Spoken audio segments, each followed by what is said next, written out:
नमस्कार दोस्तों, स्वागत है आपका साइंस जर्नी में। दोस्तों, ब्राह्मण ग्रंथों में कुत्ते मारकर खाने का जिक्र है।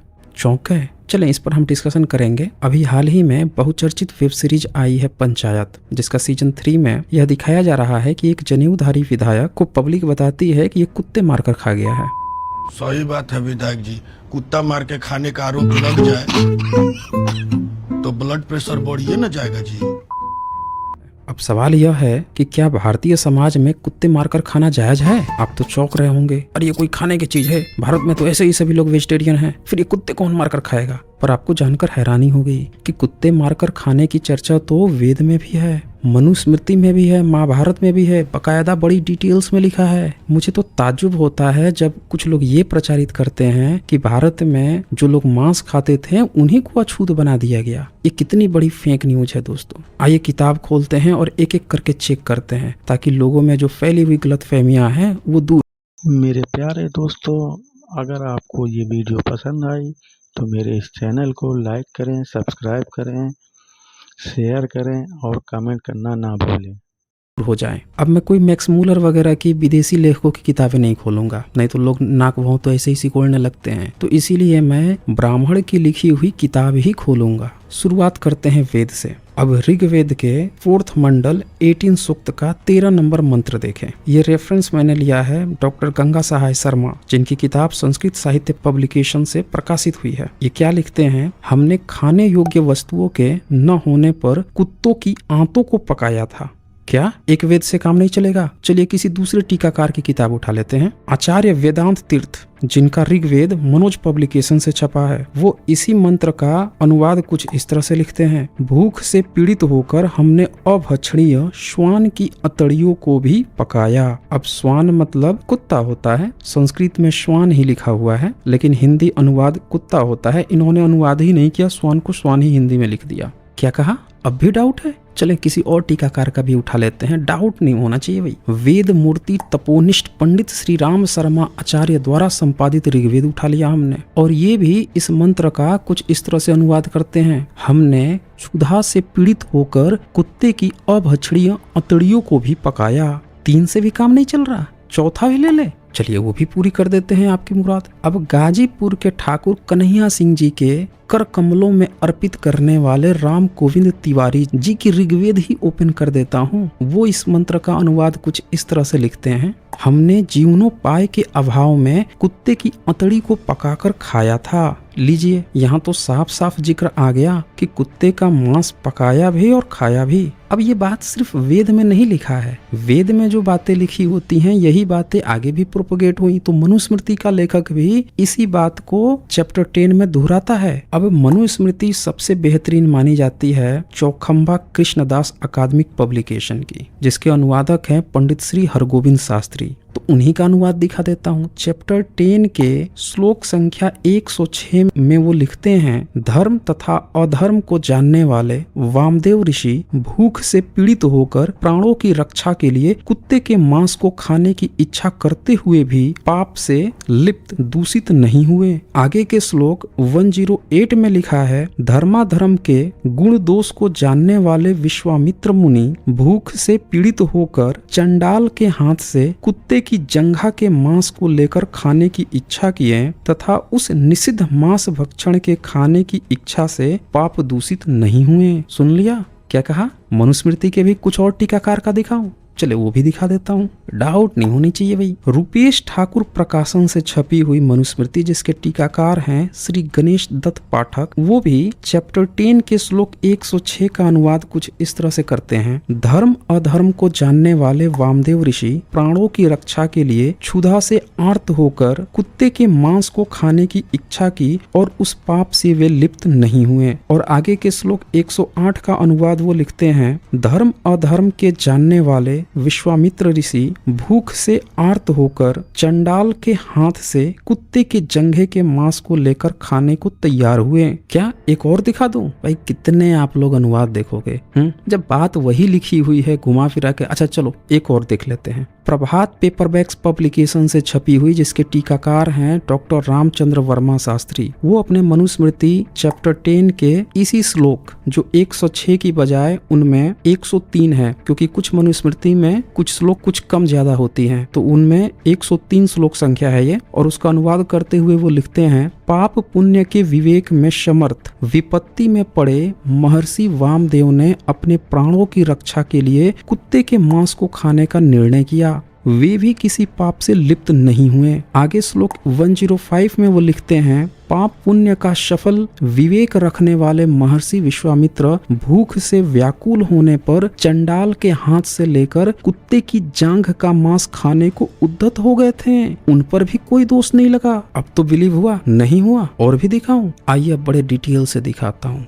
महाभारत तो आपको पता ही है 1 लाख से भी ज्यादा श्लोक है, तो उसमें तो बड़ी डिटेल से कुत्ते खाने की चर्चा है। गीता प्रेस गोरखपुर से छपी हुई महाभारत उठा लीजिए, शांति पर्व का चैप्टर 141, उसमें तो बड़ी डिटेल से इस घटना को दिया गया है। आइए एक नजर डाल लेते हैं, ताकि फिर आज के बाद से आपको कोई ये ना कह सके कि भारत में जो लोग मांस खाते थे उनको ही अछूत बना दिया गया है। सब झूठी बातें हैं दोस्तों। देखिए ये महाभारत शांति पर्व चैप्टर 141 श्लोक 37 में लिखा है, विश्वामित्र ऋषि ने देखा कि चंडाल के घर में तुरंत के शस्त्र द्वारा मारे हुए कुत्ते की जांघ के मांस का एक बड़ा सा टुकड़ा पड़ा है। आगे श्लोक 38 में लिखा है, तब मुनि ने सोचा कि मुझे यहाँ से मांस की चोरी करनी चाहिए, क्योंकि इस समय मेरे लिए अपने प्राणों की रक्षा का दूसरा कोई उपाय नहीं है। आगे श्लोक 39 जो है वो तो ब्राह्मण को चोरी करने के लिए जायज बना देता है, क्योंकि ऋषि को चोरी करना है, मतलब ब्राह्मण को जो काम करना है वो शास्त्र सम्मत हो जाता है। अब देखिए श्लोक 39 क्या कहता है, आपत्ति काल में प्राण रक्षा के लिए ब्राह्मण को श्रेष्ठ, समान तथा हीन मनुष्य के घर से चोरी कर लेना उचित है। यह शास्त्र का नियम है। सुना आपने?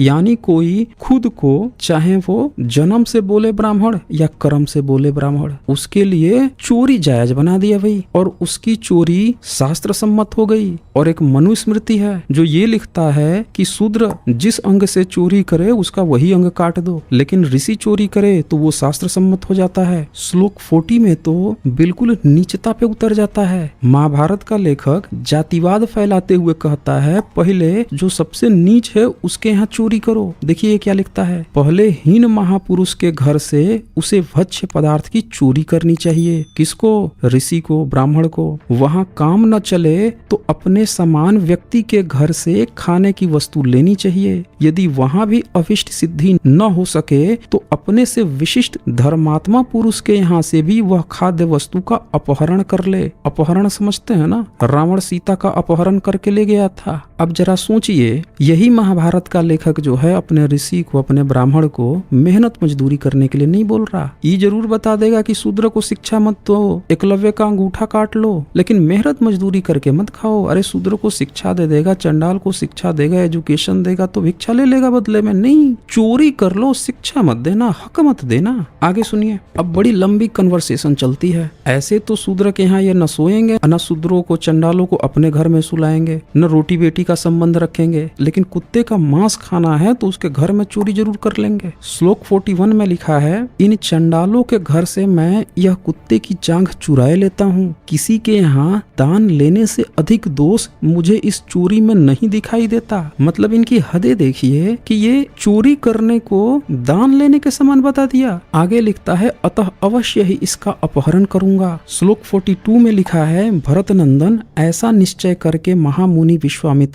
उसी स्थान पर सो गए जहाँ चंडाल रहा करते थे। श्लोक 43 में लिखा है, जब प्रगाढ़ अंधकार से युक्त आधी रात हो गई तो चंडाल के घर के सभी लोग सो गए। तब भगवान विश्वामित्र धीरे से उठकर उस चंडाल की कुटिया में घुस गए। चंडाल ने जैसे ही आहट सुनी जग गया और तीर धनुष उठा लिया। तो ये डर गया विश्वामित्र, अपनी प्राण याचना करने लगा। श्लोक 51 में विश्वामित्र कहता है, भूख के मारे यह पाप कर्म करने पर उतर आया हूँ। भोजन की इच्छा वाले भूखे मनुष्य को कुछ भी करने में लज्जा नहीं आती।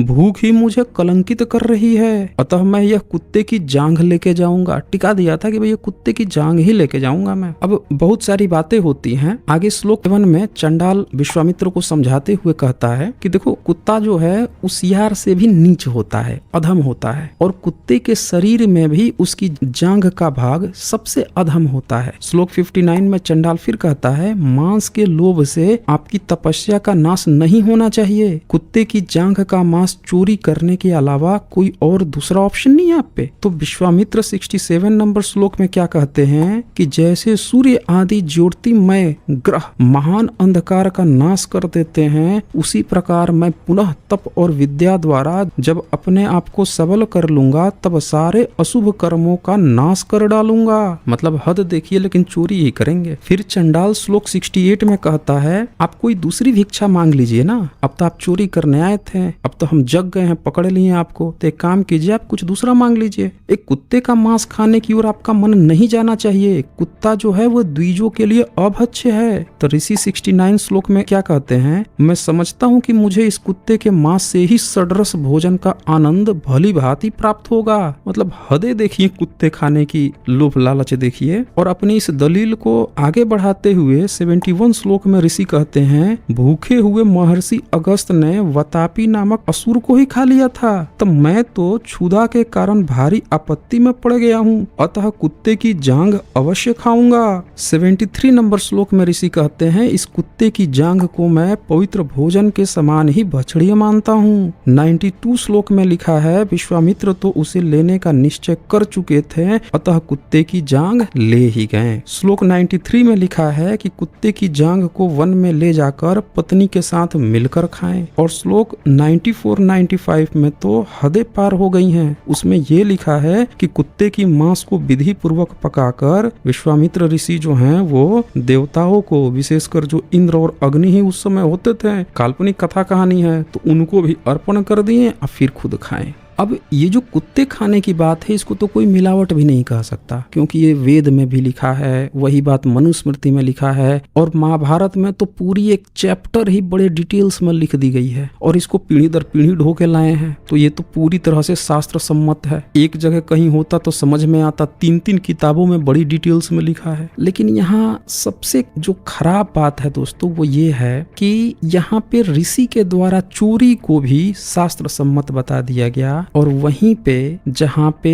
भारत के ऐतिहासिक महापुरुष बुद्ध, जिन्होंने पंचशील दिया, जिसका एक नियम ये भी है कि आपको चोरी नहीं करना है, उसी महापुरुष को इन्होंने जब वाल्मीकि रामायण लिखा तो उनके खिलाफ जहर उगलते हुए वाल्मीकि रामायण के अयोध्या कांड के 109 सर्ग के 34 नंबर श्लोक में बुद्ध को चोर बता दिया, चोर के समान दंड देने की बात कही। मतलब कितनी हदें हैं। इनका अपना ऋषि जो चोरी करता है उसको शास्त्र सम्मत बना दिए, अब बुद्ध को दंड देने की बात कह रहे हैं। मैं उम्मीद करता हूँ उन सभी लोगों का यह कंफ्यूजन दूर हो गया होगा जो ये लोग प्रचारित करते हैं कि भारत के मूल निवासी बहुजन लोग मांस खाते थे, इसीलिए उनको अछूत बना दिया गया। बल्कि ये पूरी तरह से गलत है दोस्तों। आप यहाँ देख सकते हैं कि इनके जो ऋषि हैं वो कुत्ते का मांस खा रहे हैं, सडरस बोल रहे हैं कि ये सबसे स्वादिष्ट है, और तो और उसको शास्त्र सम्मत भी बता रहे हैं। तो दोस्तों इस वीडियो को ज्यादा से ज्यादा शेयर कीजिए ताकि सच्चाई सभी लोगों तक पहुंच सके। और आप लोग अपना ख्याल रखें, अपनों का भी ख्याल रखें। जल्द ही मिलते हैं एक नए वीडियो के साथ। बहुत बहुत धन्यवाद आप सभी का।